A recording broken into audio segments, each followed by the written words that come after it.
Nosso grupo é composto por Júlia, Iago, Marcela e Isabela e vamos falar de 2 textos do professor Leonardo Greco, publicados na Revista de Processo, em São Paulo. O primeiro, Publicismo e Privatismo no Processo Civil, volume 164, páginas 29 a 56, outubro de 2008, e o segundo, A Execução e a Efetividade do Processo, volume 94, páginas 34 a 66, abril-junho de 1999.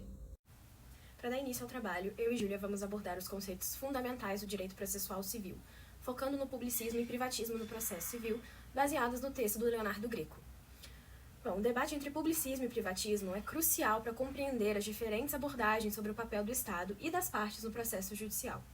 Publicismo vê o processo civil como um instrumento de interesse público, em que o Estado, por meio do judiciário, desempenha um papel ativo na busca pela justiça. Juristas como Watanabe e o Mauro Capelletti defendem que, nesse modelo, o juiz deve agir proativamente para garantir a igualdade material entre as partes, não apenas resolvendo o litígio, mas também promovendo valores sociais e igualdade entre as partes. O Código de Processo Civil de 2015, no Brasil, ele incorpora essa perspectiva, permitindo que o juiz ordene a produção de prova ex officio e assegure a paridade de armas, de acordo com os artigos 370 e artigo 139. Por outro lado, o privatismo considera o processo civil um mecanismo essencialmente privado, onde o Estado interfere minimamente. Nessa visão, o processo é uma arena para resolver disputas entre os indivíduos, com o juiz atuando como um árbitro neutro. O Cândido Rangel Dinamarca e a Ada Grinover são defensores dessa abordagem, que valoriza a autonomia das partes e limita a intervenção do Estado ao simples necessário para manter a ordem pública. Os críticos eles apontam que o privatismo ele pode ignorar desigualdades sociais e econômicas, permitindo que as partes mais fortes prevaleçam e comprometendo a justiça substantiva. Um outro conceito importante é a função social do processo civil, que envolve a ideia de que o sistema judicial ele não apenas resolve disputas individuais, mas também promove a justiça social e protege direitos fundamentais. O Antônio Carlos de Araújo Sintra ele argumenta que o processo ele deve ser acessível, eficiente e justo, garantindo o direito a todos, independentemente de sua posição social ou econômica. O CPC de 2015 ele reflete essa função ao enfatizar o acesso à justiça e a igualdade de tratamento entre as partes. O liberalismo processual valoriza a autonomia das partes, limitando a intervenção estatal. Baseado no liberalismo clássico, essa abordagem considera o processo judicial uma ferramenta para proteger direitos individuais, com o juiz agindo de forma passiva e neutra. Juristas como Giuseppe Ciovenda e o Francesco Carnelucci, eles defendem essa visão que foi dominante no século XIX. Luiz Guilherme Marinoni, no entanto, ele critica essa falta de intervenção do Estado, que pode perpetuar as desigualdades entre as partes. Em contraste, o intervencionismo judicial ele defende um papel mais ativo do juiz na busca pela verdade e na proteção de direitos fundamentais. A Ada Pellegrini Grinover e o Watanabe eles argumentam que uma atuação judicial ativa é crucial para garantir que a justiça substantiva seja equilibrada entre as partes. O CPC de 2015 ele permite o juiz determinar a produção de provas necessárias para o esclarecimento dos fatos. Contudo, o excesso de intervenção ele também pode comprometer a imparcialidade do juiz e a autonomia das partes. Bom, agora falando sobre autoritarismo político e processual, ele se destaca como um regime autoritário e ele tende a instrumentalizar o sistema judicial para consolidar o seu poder, limitando a independência dos tribunais e a liberdade das partes. No Brasil, o Estado Novo e a ditadura militar eles são os maiores exemplos de períodos em que o processo civil foi utilizado para legitimar o poder do Estado, muitas vezes em detrimento dos direitos individuais. O liberalismo processual do século XIX ele refletia os valores do liberalismo clássico, priorizando a liberdade individual e a limitação de poder estatal. Juristas como o Giuseppe Ciovenda e o Francesco Carnelucci eles foram defensores dessa visão. Porém, a abordagem foi criticada por sua incapacidade de lidar com as desigualdades estruturais que podiam influenciar o resultado dos litígios.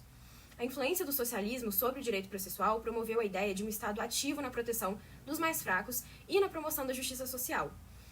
O Anton Menger e o Giuseppe Ciovenda eles foram figuras-chave na difusão dessa ideia. No Brasil, o CPC de 2015 ele reflete essa influência em dispositivos que promovem a igualdade de armas e o acesso à justiça, que estão nos artigos 9º e 10º. O Salvatore Sata ele alerta para os riscos de excesso de controle estatal e a limitação das liberdades individuais. Finalmente, o período do pós-Segunda Guerra Mundial trouxe o garantismo processual, que é uma doutrina que prioriza a proteção dos direitos fundamentais, assegurando o acesso efetivo da justiça.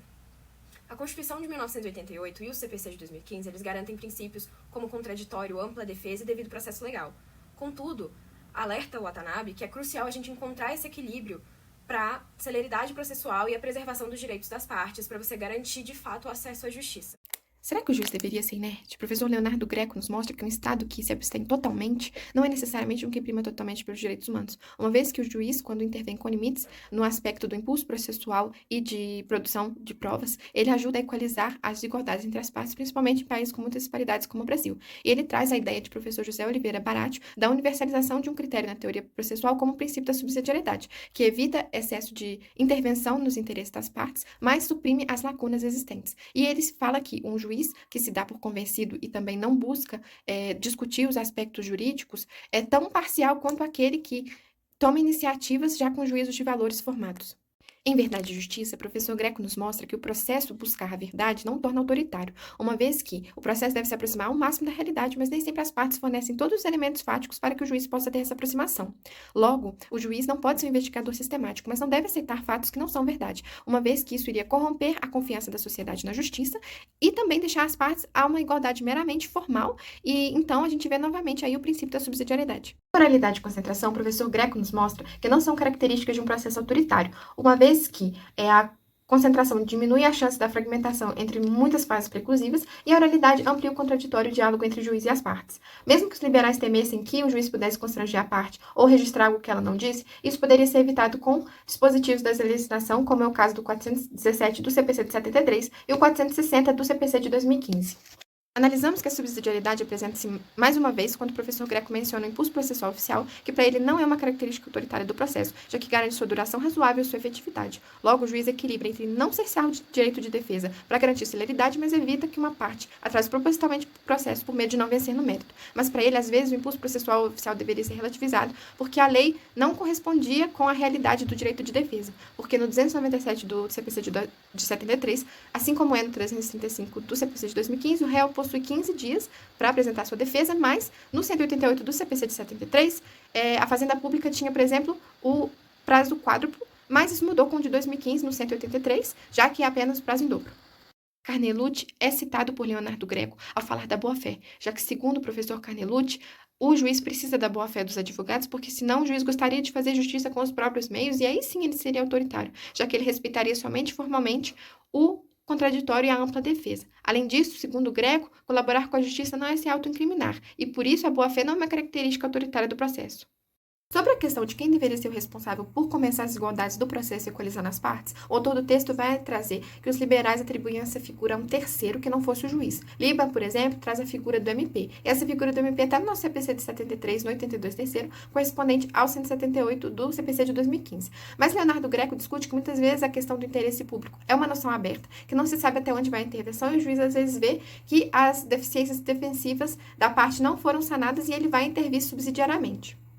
A explosão de demandas pode-se diminuir o acesso às cortes superiores e limitar os recursos. Porém, Leonardo Greco acompanha os liberais na crítica de que isso é muito prejudicial à credibilidade da justiça e demonstra desprezo pelos direitos subjetivos dos cidadãos. E ele propõe as políticas de prevenção à litigiosidade e ampliação de acesso a meios alternativos de solução de conflito como uma solução melhor do que a restrição. Concluir, o professor Leonardo Greco traz então que o nosso processo civil contemporâneo tem fundamento liberal e é incompatível com o juiz autoritário, e que o liberalismo pelo qual precisamos lutar não é o do século XIX do Estado absenteísta, mas sim o do Estado democrático de direito do pós-Segunda Guerra, que traz essa figura da subsidiariedade, e que mesmo que a gente esteja vivendo uma crise da tutela jurisdicional ideal com a explosão de demandas e baixa qualidade das decisões, a gente não pode deixar de lutar pela efetividade e eficiência do processo, e devemos lutar por políticas públicas de prevenção de conflitos.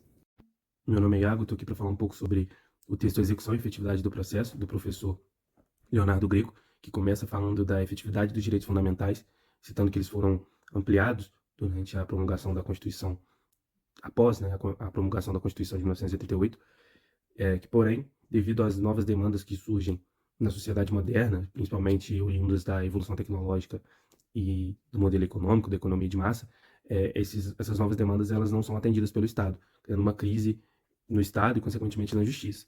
Ele foca no processo executório, então ele fala que chega a ser contraditório justamente no processo satisfativo, se ser a área onde tem o maior índice de insatisfação.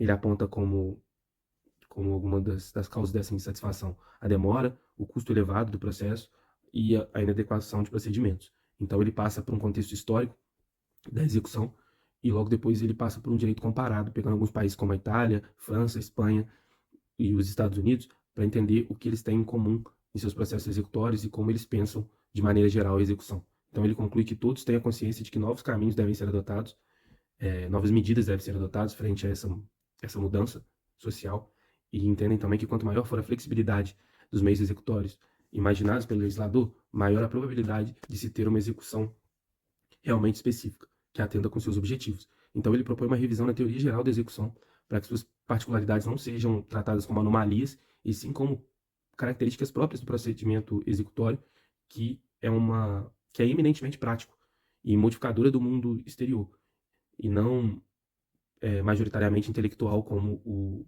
processo cognitivo, apesar de também ter o seu nível de cognição, de intelectualidade, porém num grau diferente. E, além disso, ele discute os poderes do juiz, fala do poder decisório discricionado, onde o juiz, por estar submetido ao princípio da menor onerosidade ao credor, ele deve tomar suas decisões não como um mero aplicador da lei, mas proferir suas decisões pautadas nos critérios da conveniência e da oportunidade, critérios um pouco mais subjetivos, e, além disso, o poder de administração, onde o juiz substitui temporariamente o devedor na livre administração ou na totalidade da administração de seus bens, seja de forma direta ou indireta, como, por exemplo, a nomeação de um depositário ou até mesmo de um administrador. Além disso, ele fala dos atos executórios, que eles também devem ser sistematizados e estudados de forma peculiar para que realmente possa ter uma revisão em todo o processo executório. Ele aponta que uma das soluções para a demora do processo executivo seriam que créditos de menor valor ou obrigações mais simples terem um procedimento mais enxuto, não ter necessidade de um processo tão dilatado. Além disso, ele também fala que é de se cogitar a instituição de procedimentos executórios sumários e sumaríssimos. Ele aponta também que um dos motivos para a demora seria também a amplitude de matérias que podem ser suscitadas em embargos à execução, que eram tutelados no CPC da época, o CPC de 73, no artigo 745, e hoje está no artigo 917 do novo CPC. Fala que as matérias deveriam ser enxugadas para tornar o processo mais célere e, consequentemente, mais efetivo. Ele aponta também que outro ponto que deve ser analisado e revisto tange a questão da execução provisória, onde ele fala que é necessário retirar os entraves e estimular a execução provisória para realmente se conseguir um processo mais efetivo e mais célere. Então, por fim, terminando a minha parte, ele discute um pouco sobre a coisa julgada, falando que a execução não faz coisa julgada material, podendo o direito material ser revisto em outro processo. E isso se dá graças à natureza, porque a atividade no processo de execução ela é coativa e satisfativa, e não cognitiva. E ela é, no máximo, acompanhada de uma superficial cognição. Ele fala que a exceção para essa coisa julgada, para poder fazer coisa julgada material, seria só em casos de embargos, se houver decisão, em casos que o devedor opõe embargos à execução. E, nesse caso, faria coisa julgada material. Então, dando continuidade, o autor ele explora os principais princípios do processo de execução, abordando suas especificidades e implicações. Primeiramente, ele vai destacar os 5 princípios específicos da tutela executiva: a ausência de execução sem título, a execução no interesse do credor, a menor onerosidade para o devedor, a disponibilidade e, por fim, a fungibilidade do meio executório. Esses princípios eles garantem que a execução seja justa e eficiente, tanto para o credor como para o devedor. Em seguida, ele vai abordar a iniciativa no processo de execução. De acordo com o artigo 620 do CPC, o juiz tem a liberdade de variar a providência jurisdicional para então alcançar o bem jurídico almejado pelo autor. Claro que sempre buscando o modo menos oneroso para o devedor. Ou seja, isso vai significar que o pedido imediato na execução pode ser variável, sempre visando a satisfação do crédito. Ou seja, no que diz respeito ao impulso processual, a condução do processo de execução deve ir além do mero cumprimento do rito prescrito em lei. Então, o juiz ele deve estar atento aos interesses das partes e aos objetivos da execução, sempre intervindo no patrimônio do devedor de forma apropriada. A gente tem até uma grande citação que o Canelucci ele vai argumentar que a lei deve confiar, em boa parte, na regulação do juiz, preenchendo as lacunas conforme as exigências de cada caso. Então, a questão do contraditório é outra área crucial, porque tradicionalmente sustenta-se sobre a inexistência do contraditório no processo de execução, mas isso tem sido revisitado, porque de acordo com o direito de influir nas decisões do juiz da execução, deve ser assegurado igualmente a ambas as partes, promovendo então um diálogo humano e mais eficaz, né? Tem países assim como Itália e Alemanha que já praticam audiências orais, algo que ainda é raro no Brasil. Quanto à publicidade, a gente ainda tem que o juiz pode devassar o sigilo bancário e fiscal do devedor para então localizar os bens. No entanto, deve proteger a intimidade do devedor, retirando as informações necessárias e desentranhando os documentos do processo. Ou seja, além disso, a gente tem a publicidade, que é essencial para resguardar os interesses de todos aqueles que negociam com o devedor. Por fim, o autor ele vai falar ainda sobre a lealdade no processo de execução, como ela é fundamental. O comportamento leal do executado deve se representar como um mal menor para incentivá-lo a colaborar. Ou seja, o CPC, de 2015, ele anuncia condutas baseadas na lealdade, com a verdade nos fatos expostos e a proibição de alegações infundadas. Então, analisando o CPC de 2015, junto com os textos trabalhados pelo autor, a gente vê que o CPC trouxe grandes melhorias, mas ainda há espaço para aprimoramentos. Ou seja, a adoção de práticas humanizadas no processo que garanta a participação democrática de todas as partes envolvidas é crucial para alcançar um sistema judicial verdadeiramente eficaz e justo. Na análise do processo de execução, de acordo com o CPC de 2015, a gente vai ver que ele vai oferecer uma oportunidade para discutir as reformas implementadas e comparar com as observações críticas dos textos. Ou seja, a gente tem um novo CPC que trouxe uma série de mudanças significativas com o intuito de modernizar e tornar o processo judicial mais eficiente, equilibrado e justo. Dentro disso, no primeiro texto, a gente vai ter o destaque da complexidade e os desafios do processo de execução no Brasil antes das reformas trazidas pelo CPC de 2015. Nele, a gente consegue ver a falta de especificidade nas propostas da reforma e a chamada à ação para a comunidade jurídica refletem uma necessidade urgente de mudanças. O CPC ele vai responder algumas dessas necessidades ao estabelecer um processo mais célere e menos burocrático, por exemplo, permitindo que os atos ordinatórios sejam realizados de ofício pelo servidor judicial, o que vai reduzir a carga de trabalho do juiz e acelerar, consequentemente, o trâmite processual. A crítica ao contraditório mitigado no processo de execução é abordada também no novo CPC, que vai reforçar a necessidade de garantir a participação efetiva de ambas as partes, assegurando, então, a dignidade do devedor. Dentro disso, a introdução de audiências orais em momentos cruciais, como a penhora, a arrematação, embora ainda não plenamente implementada, é uma sugestão que poderia humanizar ainda mais o processo judicial, como foi indicado pelo autor. Já em relação ao segundo texto, ele vai enfatizar a busca por um judiciário mais liberal e democrático, alinhado aos princípios de um Estado de Direito contemporâneo. Então, de acordo com o novo CPC, ele vai incorporar uma série de mecanismos que visam aumentar a eficiência e a qualidade da justiça, como a mediação e a conciliação, que são promovidas antes do início do processo judicial. Ou seja, está em consonância com a crítica à crise da eficiência dos serviços judiciários, oferecendo alternativas extrajudiciais para a resolução de conflitos. No entanto, o desafio de equilibrar a celeridade processual com a qualidade de justiça ainda permanece, né? O novo CPC ele tenta resolver isso ao estabelecer prazos mais rígidos e procedimentos simplificados, mas a efetividade dessas medidas ainda depende muito da prática diária dos operadores do direito, além da infraestrutura disponível, né? Então, a reforma do processo de execução no CPC representa um avanço significativo em relação às críticas e necessidades apontadas nos textos analisados, e a busca por um processo judicial mais eficiente, justo e humano é evidente, mas a implementação prática dessas mudanças ainda é um grande problema, ainda enfrenta grandes desafios. E a participação efetiva das partes, a celeridade processual e a garantia de uma justiça de qualidade continuam sendo objetivos centrais que necessitam de esforços contínuos e colaborativos entre o judiciário, advogados, o cidadão e a sociedade. Por fim, o novo CPC de 2015 ele trouxe, sim, grandes melhorias, ainda há a possibilidade de muitos aprimoramentos e a adoção de práticas que vão humanizar esse processo, garantir a participação democrática de todas as partes, é crucial no processo de execução, para então alcançar um sistema jurisdicional verdadeiramente eficaz e justo.